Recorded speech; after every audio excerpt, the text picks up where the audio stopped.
The Illuminate Arts and Faith Conference in Chattanooga, Tennessee wants to help you find your tribe.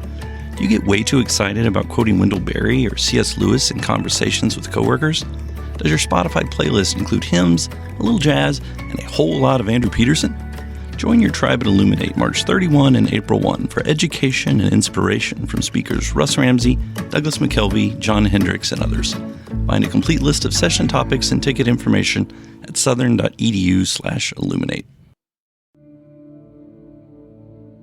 In 2024, I set out to meet as many poets as I could and spend an hour with each one.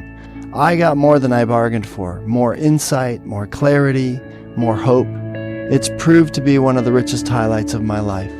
17 writers, 17 deeply human conversations that made me sit up and pay attention. Franz Kafka once said, if the book we're reading doesn't wake us up with a blow to the head, what are we reading for?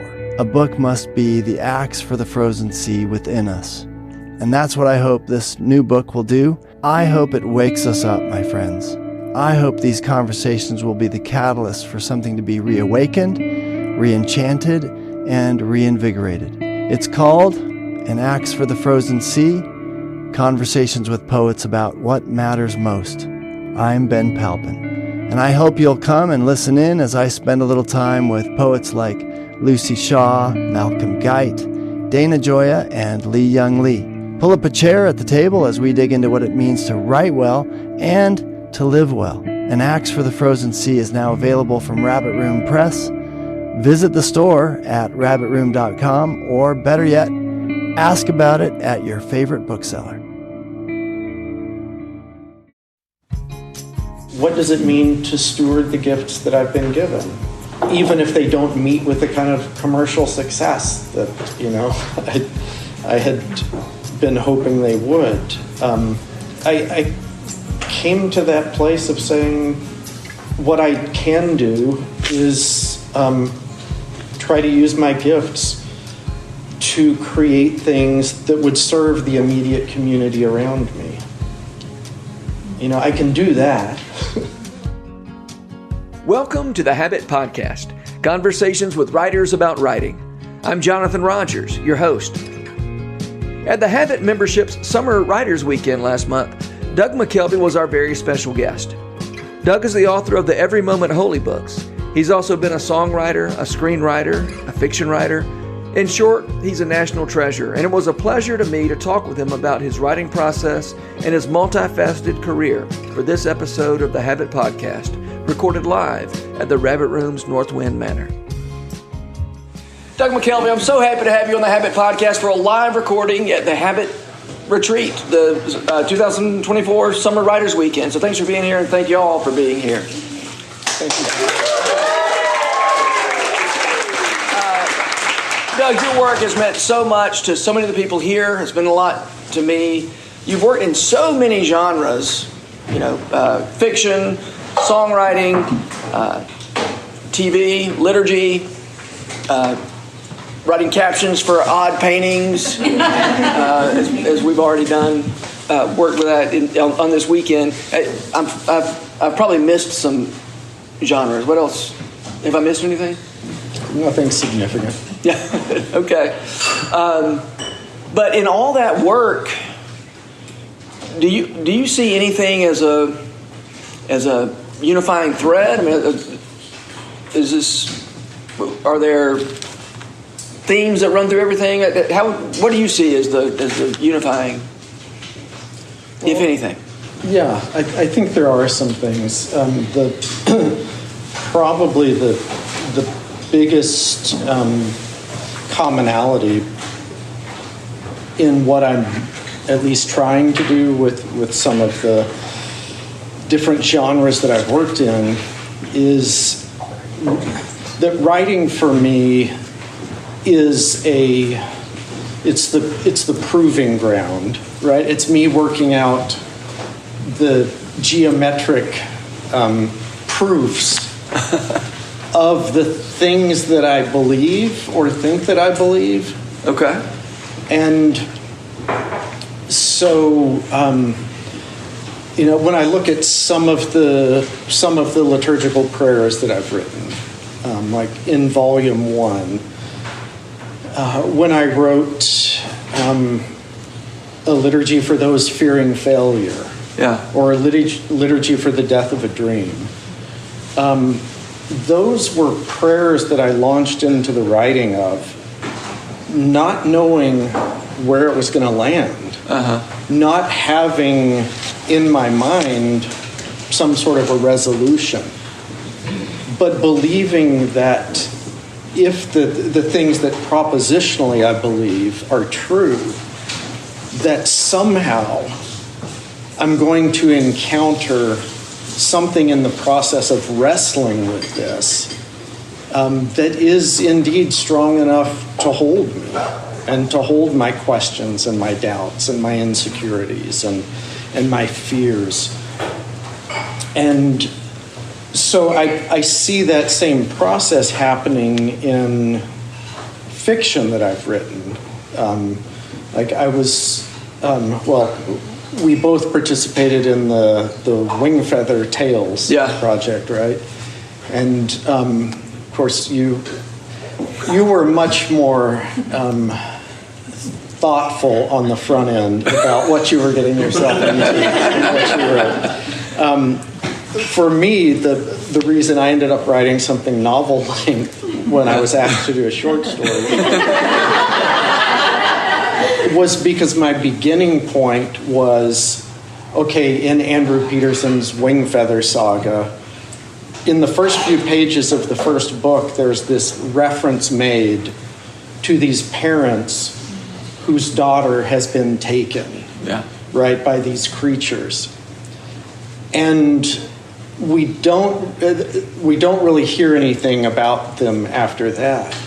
But as a father of 3 daughters, that was my point of connection, and my entry into that story was to say, well, I want to know what happened to that father in the immediate aftermath of his daughter being taken and being unable to do anything about it. Yeah. Right? And is there redemption for him? Is there some way that even in that kind of loss, that grace would meet him? And so I launched into that story just following that character from, we meet him in the few minutes after this has happened, but his whole world has changed. The house is now quiet and empty. And I was unwilling to settle for any kind of an easy answer, right? I didn't know if this story was going to work. And I followed him to the point that I had a scene in mind that, this particular thing is going to happen at a certain point. And so for quite a while, I had been writing toward that moment. Yeah.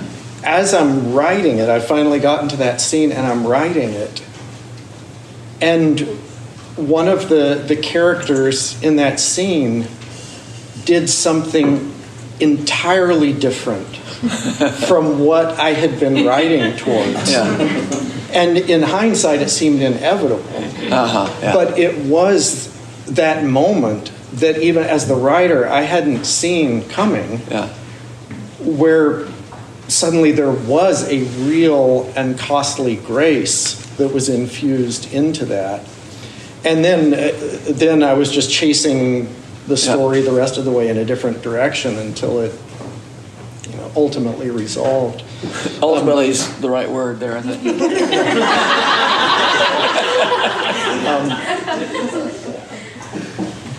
But I think for me, writing is not an easy thing for me. It's something I avoid as much as possible, right? Sometimes it takes a deadline and an editor breathing down my neck for me to overcome that whatever it is that are just the internal hurdles for me to write. But the reason writing is hard for me and something that I try to avoid, I think, is because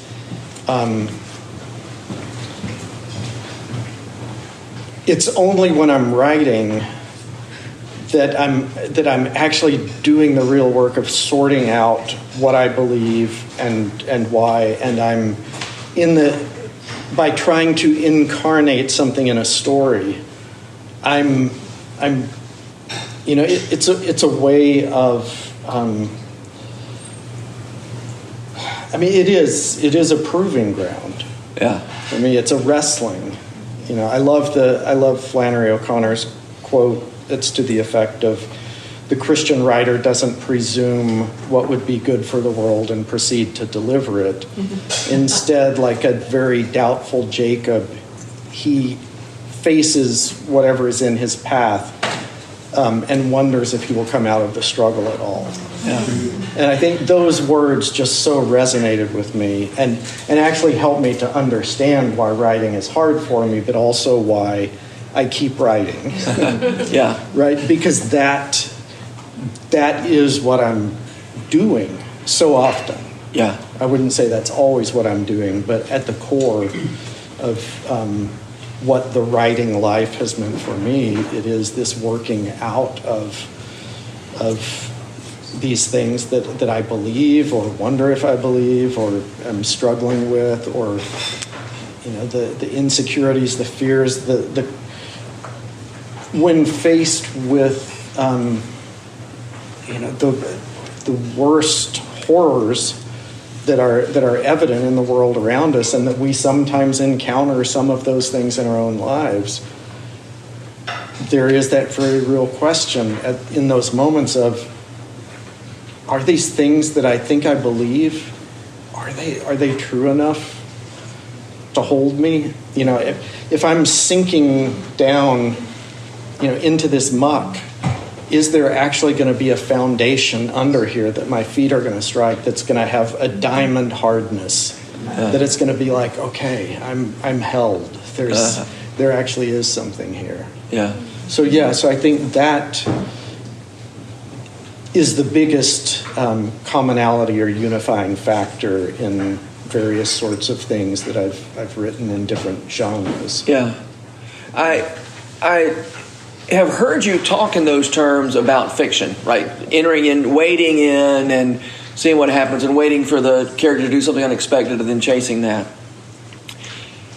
I'm not sure I've ever heard you talk about liturgy writing that way, right? Liturgy writing seems like I've got these, when I experience a liturgy, your liturgies, for instance, it feels like this, here's some crystallized truth, and I guess that's what it is, maybe. By the time it gets to the reader, it's somehow crystallized, if that may not be the right word, but it is at least gelled. And to hear that you come in with doubt and fear and trembling, that surprises me. Well, I think that would be a most accurate description of the more personal ones that the ones that I've written from a more vulnerable kind of space for me personally. But I think there is a similar pattern for others. Like someone was just talking to me earlier tonight about one of the diaper changing liturgies. Yeah. Well, it's not that that one is a struggle in the same way. Yeah. But it actually is an exercise in saying, okay, propositionally I believe these truths, right? That history is going somewhere, that it is flowing toward this new creation. Yeah. Right? And that each moment of our lives, God is present and desires to use whatever circumstance we are in toward his good ends, in and through and around us. So then what does that mean if we look at specific moments of life, specific activities like changing a diaper? Can we unpack that?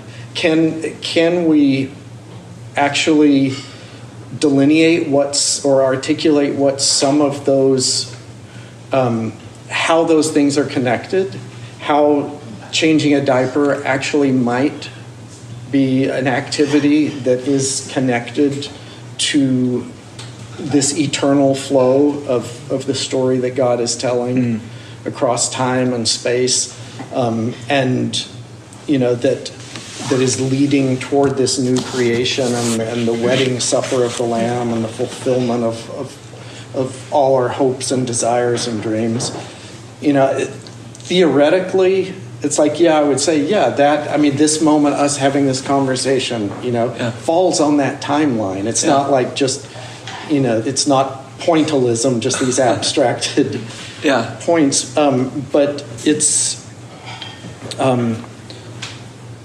but can we, if we actually dive into it and try to articulate and tease out what are those connections? How does that, how does this moment fit in eternity and in what God is doing across history?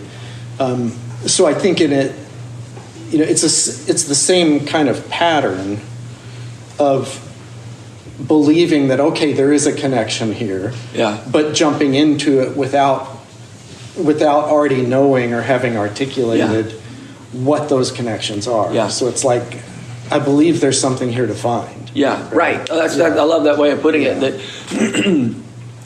well, when I talk to writers, I often talk about the idea that if you go into a project working on the assumption that you already know how this thing's going to work out, there's no way you're as smart at the beginning of that project as you're going to be halfway through.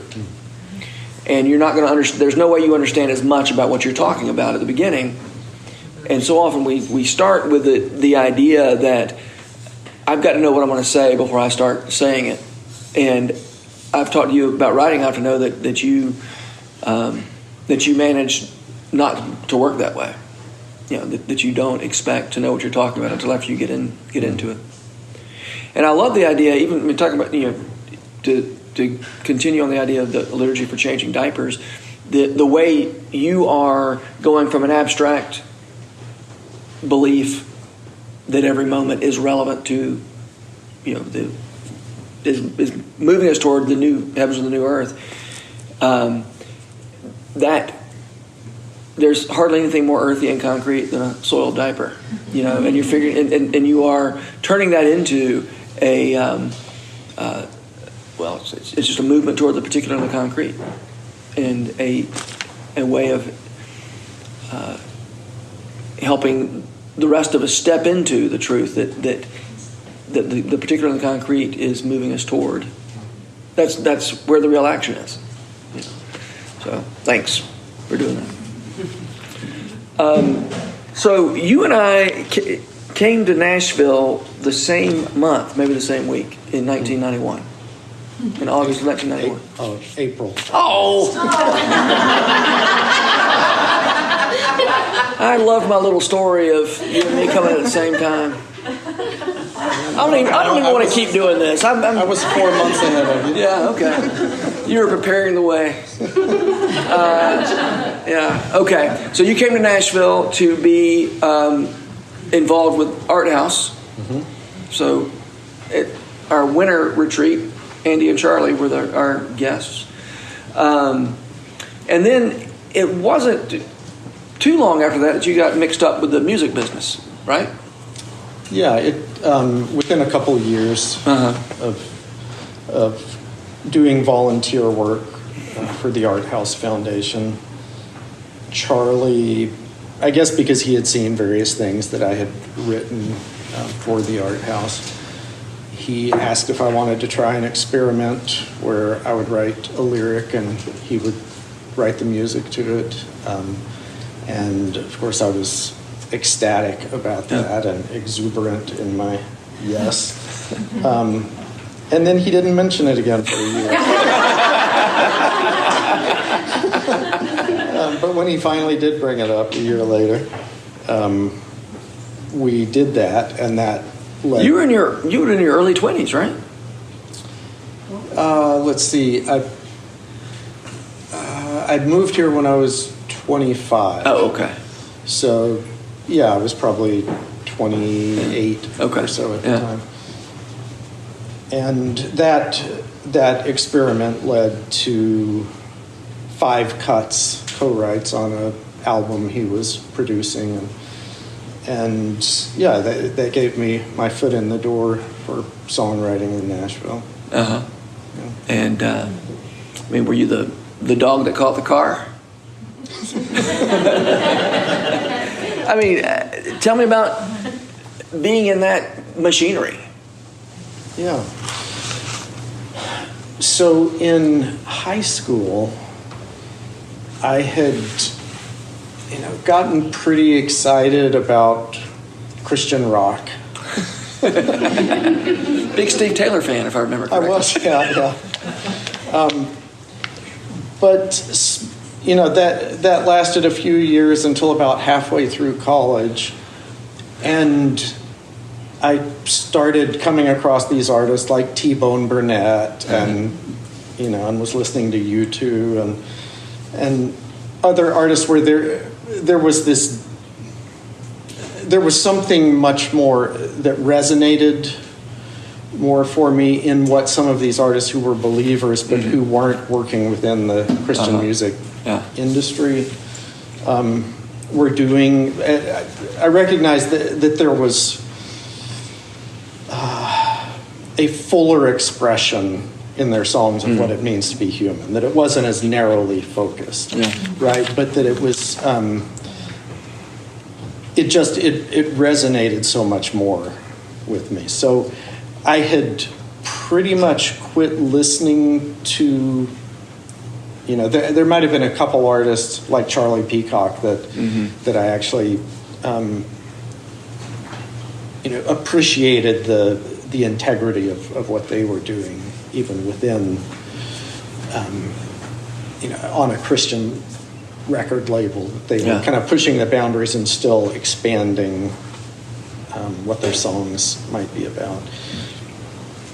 But yeah, so it was at the point that I started getting opportunities to do songwriting in CCM. There was a sense in which I was kind of already over a lot of it in terms of what I was listening to. Yeah. So, I'd started playing around with lyric writing as a 16-year-old when my heart was broken for the first time, and I leaned into that for a good, 9 months or so. Oh, wow. Just spent a lot of time by myself writing poetry and bad song lyrics. But it became this form of expression that I was passionate about, and I was trying to figure out how to do it, and it was, there was a joy to that writing. And so when I started doing songwriting in Nashville, well, I remember the first time that I gave a lyric to Charlie after he had asked, and then there was a year gap, and then he asked again. And we did that. I was writing poetry, right? And so he ran it up the flagpole to the people at Sparrow, the A&R folks.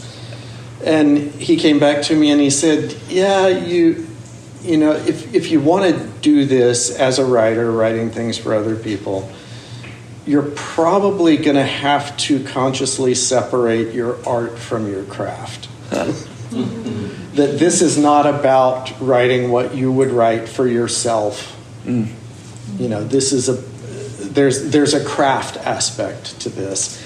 And if that's not something you want to do, that you're not comfortable doing, that's fine. But I was working second shift in a plastics factory that was over 100 degrees. So Any sort of songwriting seemed like a step up from that to try to pay the bills. So, my second attempt at that, I pretty well nailed it. Yeah. I made that switch.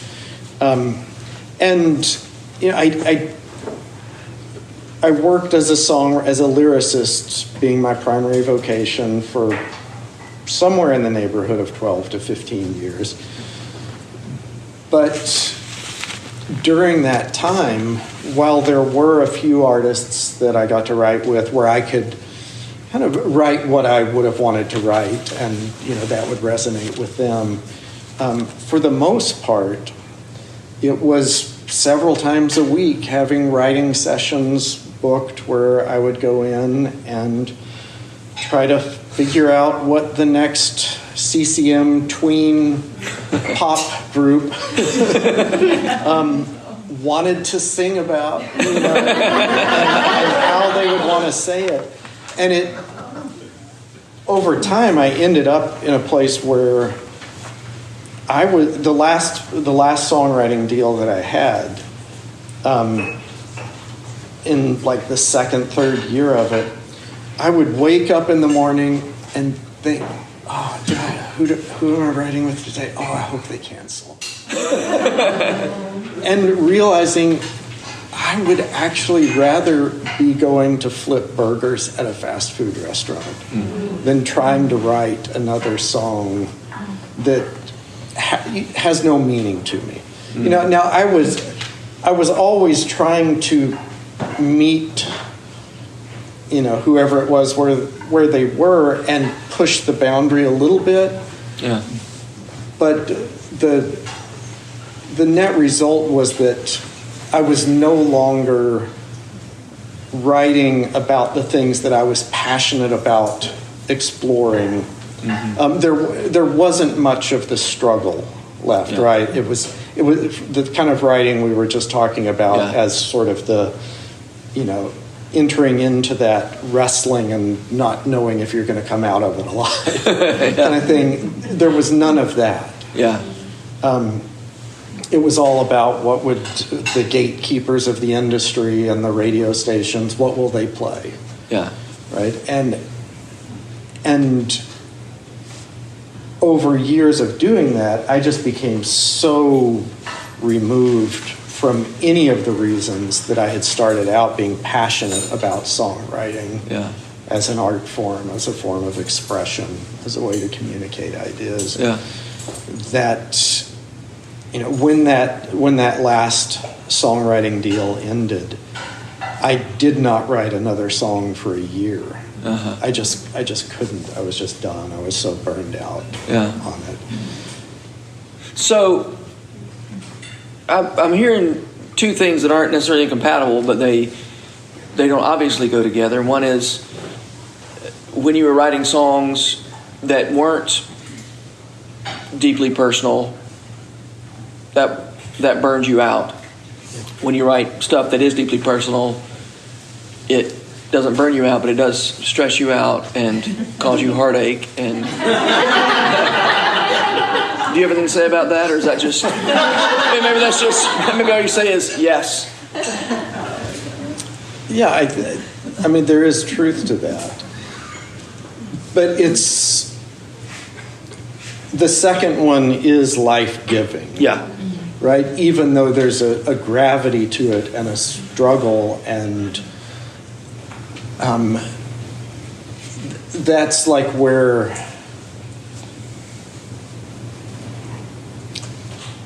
in Flannery O'Connor's imagery of where she's referring to the writer as Jacob wrestling with the angel. It's like there is wounding that can happen there, right? But there's the blessing with it, and somehow you can't separate the two. Yeah. Right? And that's different from just losing yourself and losing your way. No longer stewarding the things that you have been given uniquely to steward, to wrestle with, to offer as a gift to other people. Yeah. For me, it had so much to do with it just purely becoming commerce. Yeah. And that, I had a growing family, increasing expenses, and songwriting was the only thing that was doing much to pay any of the bills. Yeah. So, but it was mostly a slow downward spiral. But I just started desperately looking at, okay, well, here are the, of all the cuts that I've had, 50% of my income has come from one of those, and probably another 20% from another one. So these are the artists and the type of artists that I need to be chasing cuts for, which tended to be the more generic kinds that just, so it was that pressure of wanting to be able to provide for my family and not have the constant financial stress that we were living under. Yeah. But ultimately that took me to a place where I had just strayed so far from anything that I had been given to steward. Yeah. I think. Yeah. Okay. So, by the way, when did that last contract expire? When did that last deal expire? I think around 2010, something like that. Yeah. So that it was 7 years between that then and Every Moment Holy coming out. So, Every Moment Holy is now we're up to volume 3, plus various other editions of repackagings of those things. And so many people love them, so many people rely on them, so many people are looking for more of those. And there is, it's obvious from that work that you've done there and that you've helped other people do with volume 3. It's obvious that this is something that you are good at. You're stewarding this work. But also, as we've discussed before, you really want to be doing fiction. That's something that you're also very passionate about. And those two things are in conflict. Just in terms of the amount of time and energy required, it's kind of hard to do both. Yeah. And so I know it'd be misleading to talk about there being machinery around Every Moment Holy, but there is sort of expectation of people who need what you have to give, and that you feel obliged. I don't. You can help me with the language here. Obliged may not be the right word, but you, for you to say, I'm sorry, everybody wants another volume. I'm off to write the Great American Novel. I don't know what the question is. I want to hear you talk about that. Yeah, there's only so much time, in a day or a week or a year, and I'm far enough into this journey of life to be giving some serious consideration to how limited the amount of time in a lifetime is. Mm-hmm. Right? It was many years ago that I awakened to the sobering reality that, I've started a lot more projects over the years, various novels that I've written 20,000 or 50,000 words on, mm-hmm. Screenplay ideas that I've worked on, poetry projects that I've played around with, but recognizing that, I actually have crossed the point in my life at which I could reasonably expect to be able to finish all of the things I've started. Yeah. So what are how do I use my time? Yeah. How do I steward those various ideas? And I don't have a clear resolution to all of that. I'm probably still idealistically hopeful. There's an Every Moment Holy book that I'm supposed to turn in the manuscript end of September. Okay. And I had mapped out the last quarter of the year for just working on one of the novels that I started 28 years ago. Mm-hmm. Would like to finally finish that one. But now I'm at a point where I'm not sure that I'm going to be able to meet that deadline, so I might have to spend the rest of the year working on that and not work on the novel, working on the Every Moment Holy book. So it is a constant tension, because there's I think my fear is of ending up in a place where I'm responding to the wrong things, to the wrong pressures, right? That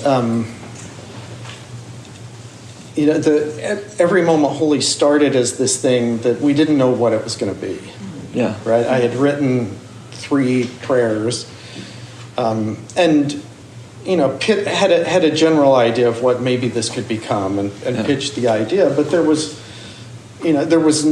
no support apparatus in place. There were no publicists. There was Rabbit Room Press was a 1.5 person operation. The half person being a part-time. Oh, okay. Thank you for that clarification. I was picturing a fawn. Yeah, half person, half deer. It was weird.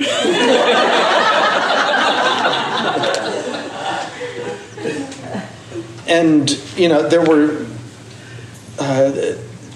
there were no publication deadlines. There was there was none of that. So there was the space and the freedom just to explore what can this become. And then with volume 2, which is the Death, Grief, and Hope one, that one took 2 years, and I probably blew past at least a half dozen deadlines. But there was the space for that to become whatever it needed to, for me just to keep working on it until it was complete, right? But now there is this apparatus in place where it's like there are other people who are dependent upon Every Moment Holy for a significant part of their livelihood, right? Because there are these other people who have been hired or brought in contractually to do different things with distribution and overseeing printing and publicity and all of these things. So there's that kind of additional pressure where it's like, well, okay, the first 2 volumes, and probably in a different way the 3rd volume, I had this clear sense of, this is something I need to do. This is one of those good works set before me to do, to steward. What scares me is the idea of no longer having that sense at a certain point, but feeling this pressure that, for all these reasons, I have to keep doing this thing.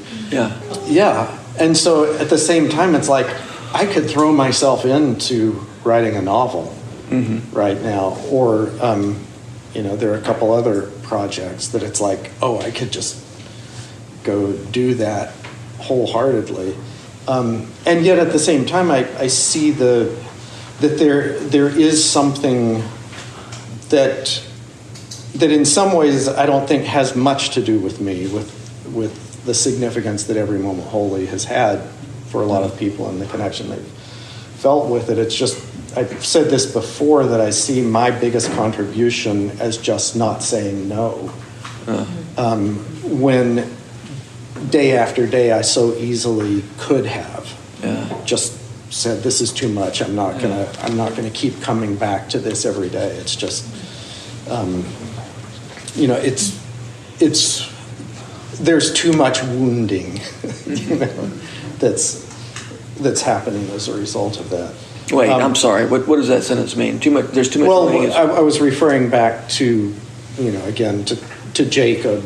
Yeah. And that idea that that sometimes there is a cost. Yeah. To the things that we're called to struggle with, that we might then offer the fruits of that as a gift to others, right? That there's that there is the wounding and the blessing of what's happening, that are inextricable from one another. So there, I mean, I would say, that I'm in a season where I'm trying to discern. Mm-hmm. Is what does it mean to steward this well? And to, but also not to let it become something other than what it should be. Mm-hmm. Not to try to milk something, not to try to control something. I mean, you say your biggest contribution was just not saying no, which I really appreciate. That's really helpful. I'm going to ponder that in my heart. But on the other hand, it depends on who you're saying no to. I mean, if you're saying your biggest contribution of not saying no to your calling is exceedingly important. But there's the day may come when you need to say no to somebody that you can say yes to your calling. And I mean, you've done that in your life before and in your career before, is to say no to the next deal. Yeah. Well, would you mind if we open up to questions from the audience here? I would not mind. I have a question for you, Doug. With all the years of writing you have behind you now, what would you say to your younger self as a young writer to encourage you on the journey? I would on the one hand encourage my younger self to be more disciplined in using the time that I have wisely, to spend, to make the habit of writing, not to waste time on all the other things that I wasted so much time on. I could have been much more productive in those earlier years. I could be much more productive now. But now it's a habit to not. So there's definitely that side of just, I would encourage my younger self to write and write and write.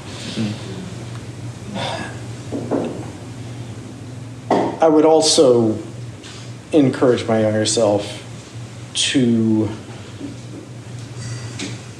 in my writing, to stay true to chasing those things that I am passionate about, to developing and using the voice that I've been given, and not to try to just chase whatever seems like the most commercial idea. That pretty much never worked out. Anyway, so those would be the two biggest things that I think that I would tell my younger self. And also to buy stock in Microsoft.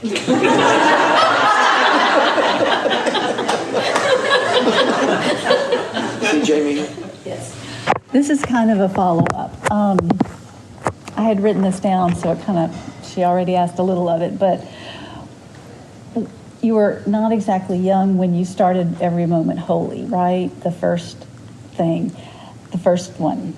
And you said you had space and freedom to work on it. Did you? So my last songwriting deal had ended around 2010.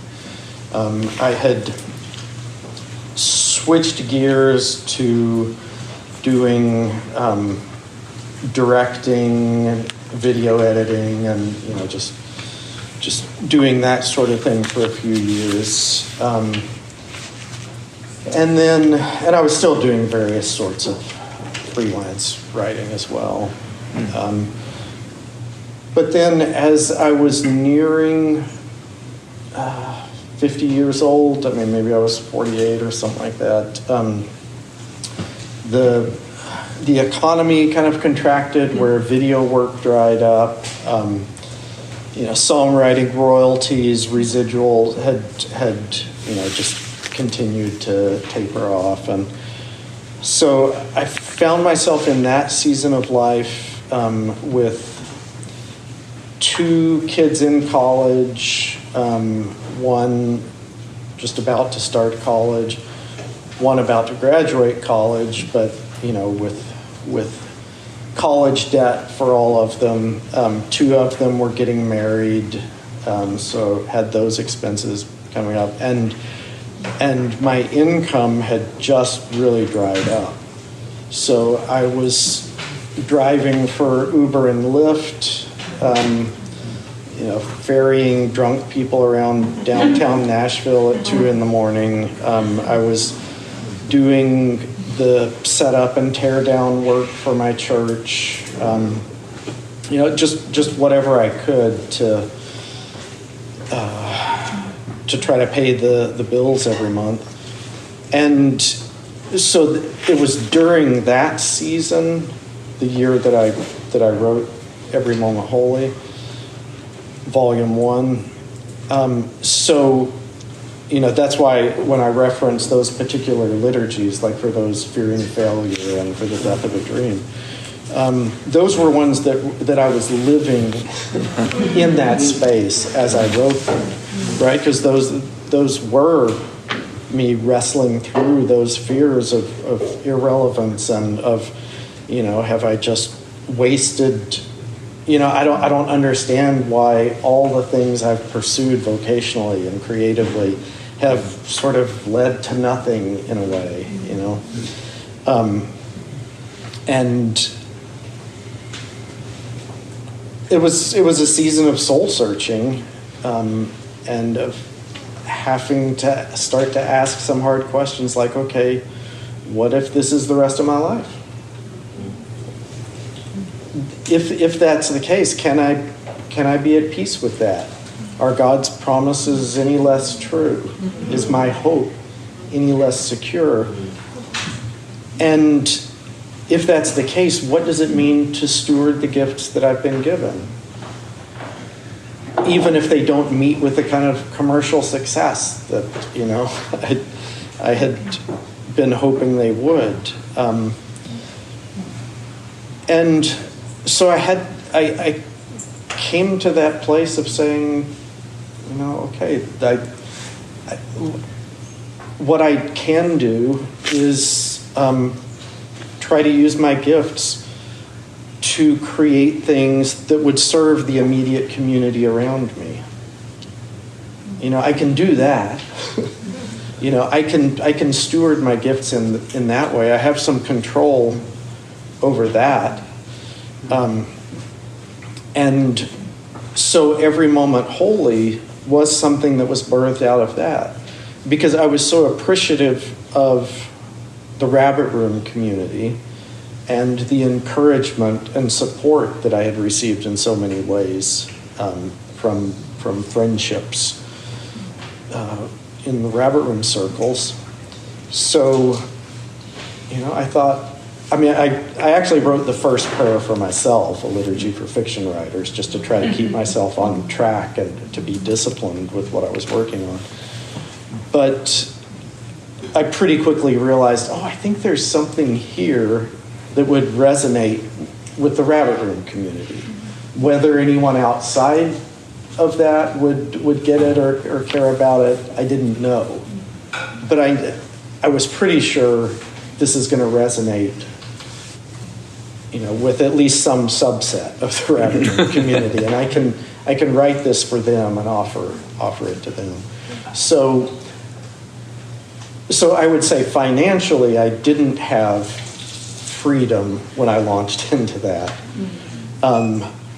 But I did have a different sort of freedom that I hadn't had before because of that kind of sea change in my motivation from, desperately chasing something that was going to, give my family enough to pay our mortgage for the next few months or whatever, to saying, okay, that might not happen, but how can I serve the people around me with the gifts that I have? So, It's the last question. So make it good, Lauren. I'll try. So you were talking about, and I think this goes with what you've just been saying too, but in the conversation you were talking about saying yes as much as you can.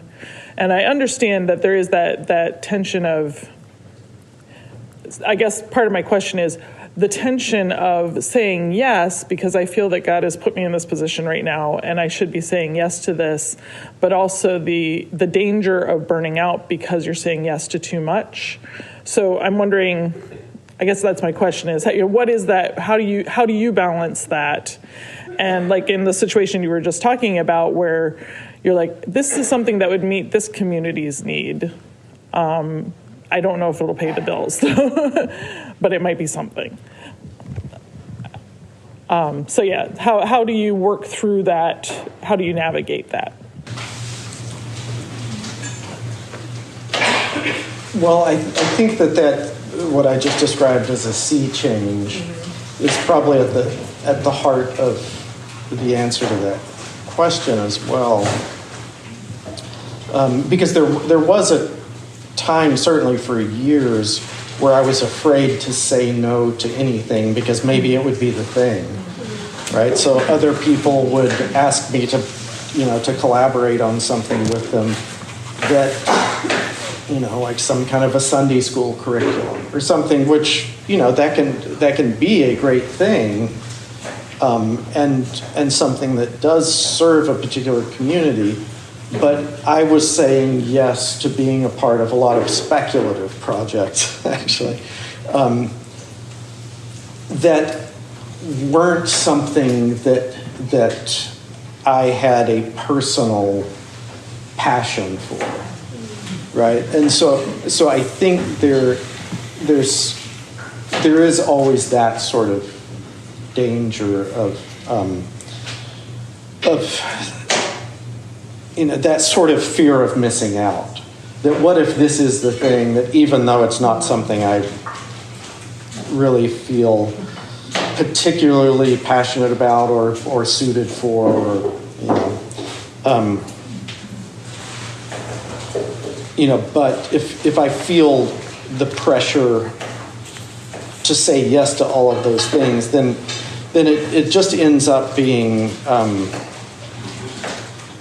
something that I suffer from anyway, at least I did a lot in the past, was that there were so many genres that I wanted to work in that I never went deep in one in particular and really established myself there, where then people knew where to find me in a particular creative sort of genre, or whatever. Yeah. So so that was something that I definitely suffered from for a couple decades anyway, was being afraid to say no to something in case that was something that might pan out. But I think with that internal shift to, okay, what have I been given to steward on behalf of others to offer as a gift to them? Then it's easier to delineate the things to say no to, because that can function as sort of a personal mission statement, right? And so you're evaluating, well, here's this opportunity, but does it really have anything to do with, the work that I believe has been set before me to do? And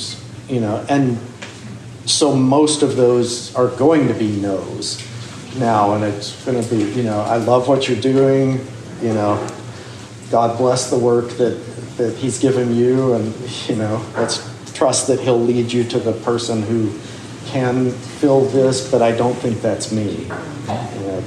So I think for me it hasn't been a conscious thing.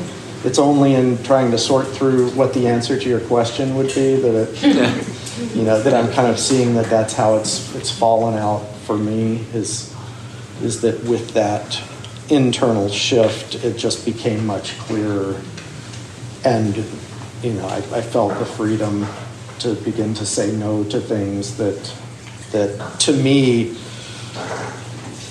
I've spent enough time spinning my wheels on those kind of projects that I think I sort of instinctively recognize now that, oh yeah, this is a thing that makes sense for me to be a part of, and most of the things don't. Well, Doug McKelvey, I'm so grateful that you didn't say no to Everyone Holy. I often say I do feel like my life there was before Every Moment Holy and after. It's really shaped the way I think about so many things. So I'm really grateful for the work you do and for the friends you've been to your community and to me. And thank you for being here tonight. You've done us a lot of good. So thank you. Thank you, John.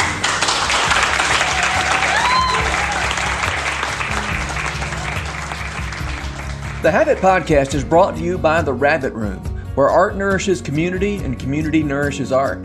You can support their work, including this podcast, by becoming a member. Visit rabbitroom.com/membership.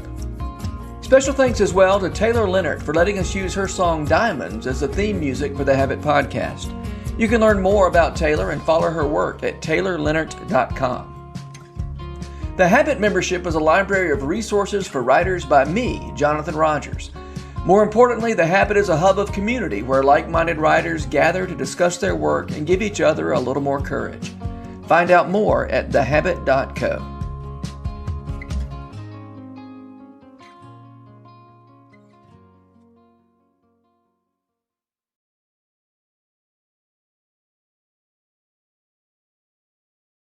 If you've enjoyed this podcast episode, consider joining the Rabbit Room membership. Your membership helps sustain this community, funding everything from publishing and podcasts and theater productions to events and programs that support artists who create with a Christ-centered vision. We'd love to have you on board. Learn more at rabbitroom.com/member.